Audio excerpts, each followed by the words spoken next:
ঈমান আনার মানে হলো আল্লাহ যা বলবে।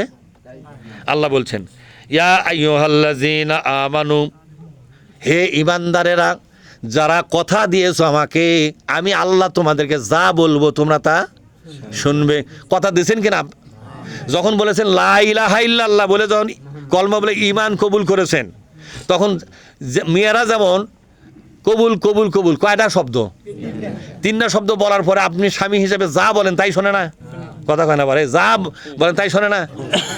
বাবের বাড়ির যাবে, কাউসর পরে আছে, মোবাইল করে করছে যাবো, করছে আজকে নাই যায় না, আজকে নাই যায় না, আটকে গেছে। তাহলে বোঝা গেল যা বলে তাই শোনে। এই যা বলবে বলবেন আপনি তাই শোনে, কি জন্য শোনে? ও তিনবার কি বলেছে? কবুল কবুল কবুল।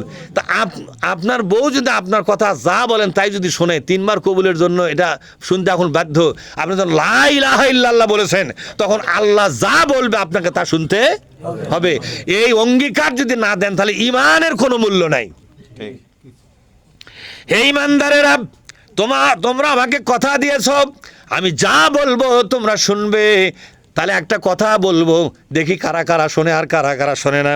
আনফিকু, আমার ইসলামের জন্য একটু পকেটে হাত দাও। কার কথা? আনফিকু মানে খরচটা শুরু করো, একটু খরচ করা লাগবে তোমাদেরকে। ওই যে বাজার খরচ করে সংসার চালান, এই কথা আল্লাহ বলে নাই। এখানে যে কথা বলেছেন সেটা হলো ইসলাম বিজয়ের আন্দোলনে তোমাদের একটু টাকা পয়সা লাগবে। কি লাগবে জোরে কোন? টাকা পয়সা লাগবে।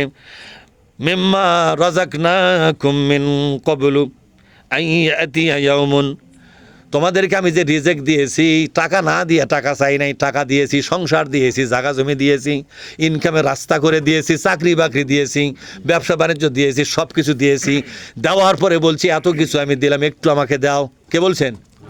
তোমাকে হাজারটা দিয়েছি, সবই তো দিয়েছি আমি, আমাকে একটু দাও সেখান থেকে। কিন্তু তোমার ভাগ্যে এমন একটা দিন আসতেছে রে বান্দা, দেওয়ার ইচ্ছা থাকলেও দেওয়া যাবে না। ইয়াউমুন লা বাইউন ফিহি মিন ক্বাবলি আইয়াতিয়া ইয়াউমুন, এমন একটা দিন তোমাদের জীবনে কিন্তু আসতেছে, যে জীবন আসার পর লা বাইউন ফিহি, আর কোনো কিছু কেনা বেচা যাবে না। দুনিয়ার সম্পদ দিয়ে জান্নাত যে কিনবে, এই জান্নাত কেনার সুযোগ কিন্তু আর থাকবে না। আল্লাহ কি বলেছেন? তুমি এক হাতে আমাকে তোমার জীবন দিবা আর তোমার সম্পদ দিবা, আর এক হাতে সাথে সাথেই তোমাকে জান্নাত দিয়ে দিব। কার কথা? তোমার জীবনটা বিশ্বাস করে দাও, তোমার সম্পদটা আমার হাতে দাও, সম্পদ আর জীবন আমার হাতে দিতে তোমার দেরি হবে, কিন্তু আমি আল্লাহ তোমার হাতে জান্নাতটা দেওয়া আমার কোনো দেরি হবে না, সাথে সাথে দিয়ে দেবো। সুবহানাল্লাহ বলবেন না? সূরা তওবা 111 নম্বর আয়াতের মধ্যে এই কথা আল্লাহ বলে দিয়েছেন। সুবহানাল্লাহ পাঠ করেন। এমন একদিন আসতেছে আর ব্যবসা হবে না, অজ্ঞান হয়ে পড়ে আছেন, কিছুক্ষণ পর জীবনটা চলে গেল, আর কিন্তু ব্যবসা বাণিজ্য করা। এটা ব্যবসা মানে হলো, ব্যবসা হলো একটা জিনিস দেওয়া আর একটা জিনিস নেওয়া। একটা জিনিস আপনি খরিদ্দারকে দিলেন, একটা জিনিস খরিদ্দারকে দিলেন, খরিদ্দারের কাছ থেকে আর একটা জিনিস নিলেন, এর নাম হলো ব্যবসা।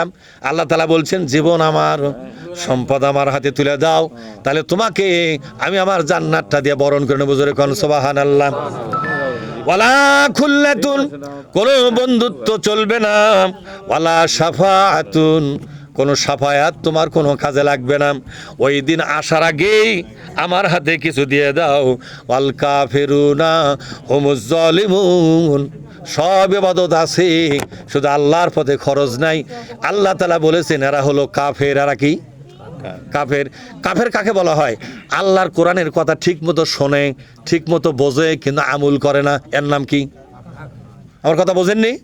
আল্লাহর কোরআনের কথা ঠিক মতো শোনে, ঠিক মতো বোঝে, কিন্তু ওই কথাগুলোকে নিজের জীবনে কাজে লাগায় না, গ্রহণও করে না, এই কথাগুলোর পক্ষেও আসে না।